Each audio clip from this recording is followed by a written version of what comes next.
वक्फ संशोधन विधेयक पर राष्ट्रपति की मंजूरी के बाद राजनीतिक बयानबाजी बिहार में तेज हो गई है। भाजपा ने अपने राष्ट्रीय प्रवक्ता शाहनवाज हुसैन को इस बिल में किए गए संशोधनों पर सफाई देने के लिए उतारा है। वहीं जदयू के अल्पसंख्यक नेताओं ने पहले ही प्रेस कॉन्फ्रेंस कर जदयू को सही साबित करने की कोशिश की है, लेकिन राजद ने एनडीए की ओर से प्रेस कॉन्फ्रेंस किए जाने पर तंज कसते हुए कहा है कि जब सदन में समर्थन दे दिया है तो अब प्रेस कॉन्फ्रेंस करने का क्या मतलब है।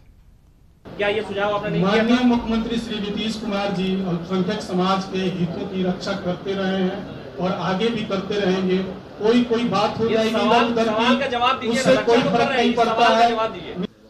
अरे जब वहाँ पर समर्थन दे दिए राज्यसभा और लोकसभा में, तो फिर यहाँ प्रेस कॉन्फ्रेंस कर लें कि कुछ कर लें। जब समर्थन आप देकर के बिल पारित करा दिए तो यहाँ प्रेस कॉन्फ्रेंस करके क्या कहेंगे? क्या पारित नहीं होगा? जब आप साथ दे दिए हैं, जब देश में तोरक पार्टी के साथ आप बैठे हुए हैं और नीतीश कुमार जी तब कुछ रहे नहीं, वो अचेता अवस्था में है, मानसिक रूप से, शारीरिक रूप से। उन सब की परवाह में नहीं करता। जो वक्फ अमेंडमेंट एक्ट है वो बहुत अच्छा अमेंडमेंट एक्ट है। मैं बिहार के मुस्लिम भाइयों से और देश के लोगों से अपील करता हूं, क्योंकि मैंने 2013 में भी पार्लियामेंट में चर्चा की शुरुआत की थी। तब भी हमने वो कमियां गिनाई थी जो कमियां उस बिल में थी, और इस बिल में वो सारी कमियां दूर कर दी गई हैं। और अब जो एक्ट आया है इसमें एक गलतफहमी मुस्लिम भाइयों के मन में नहीं होना चाहिए कि कोई मस्जिद की कमेटी, दरगाह की कमेटी या कब्रिस्तान की कमेटी में एक भी नॉन मुस्लिम मेंबर नहीं होगा।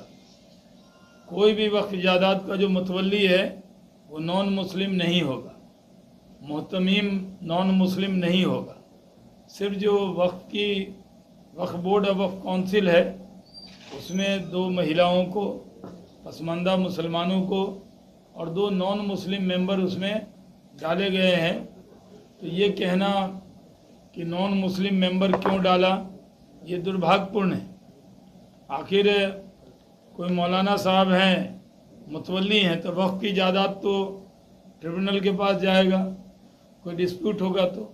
लेकिन उनकी अपनी जायदाद अगर होगी तो सीओ के पास, डीसीएलआर के पास। शिक्षा विभाग के अपर मुख्य सचिव एस सिद्धार्थ ने सोमवार से फोन वीडियो कॉल के माध्यम से स्कूलों में जांच शुरू कर दी है। उन्होंने पूर्वी चंपारण के हरसिद्धि प्रखंड के जीएमएस मुरारपुर के शिक्षक को फोन लगा दिया। गुरुजी स्कूल छोड़कर बाहर मटर गश्ती कर रहे थे। एस सिद्धार्थ ने गुरुजी की पोल खोली तो उन्हें जवाब देते नहीं बन रहा था। जांच में पाया गया कि स्कूल में मध्याह्न भोजन भी नहीं बनवाया गया था, जिसके बाद विद्यालय के प्राचार्य रितेश कुमार वर्मा को तत्काल निलंबित कर दिया गया।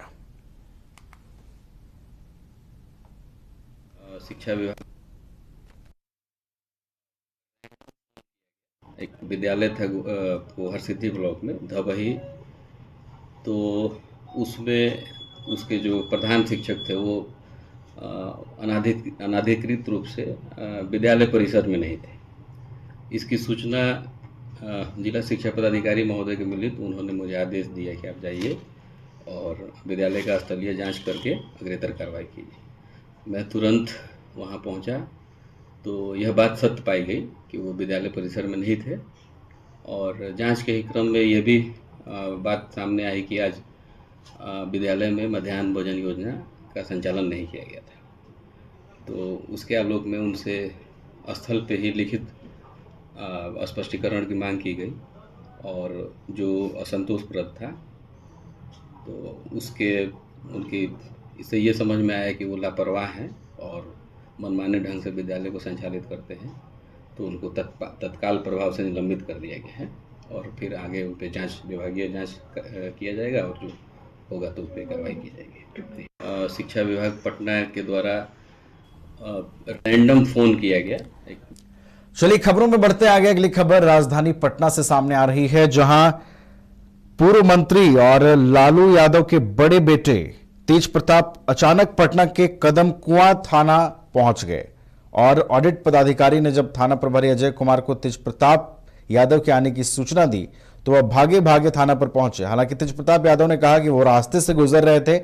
उसी क्रम में कुछ लोग रोड पर खड़े थे तो उन्होंने उनकी समस्याओं को जानने की कोशिश की।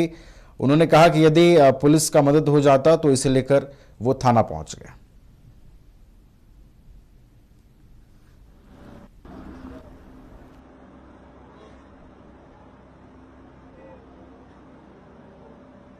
गोल जहां 27 वर्षों के सफर में 17,000 से भी अधिक छात्रों ने डॉक्टर एवं इंजीनियर बनकर भरे सफलता की ऊंची उड़ान, जहां साधारण छात्र भी असाधारण सफलता प्राप्त कर बना रहे इतिहास। दूरदर्शी शिक्षाविद श्री विपिन सिंह के मार्गदर्शन में मेडिकल एवं इंजीनियरिंग के लाखों छात्रों के लिए आशा की किरण के रूप में गोल्ड रिजल्ट फैक्ट्री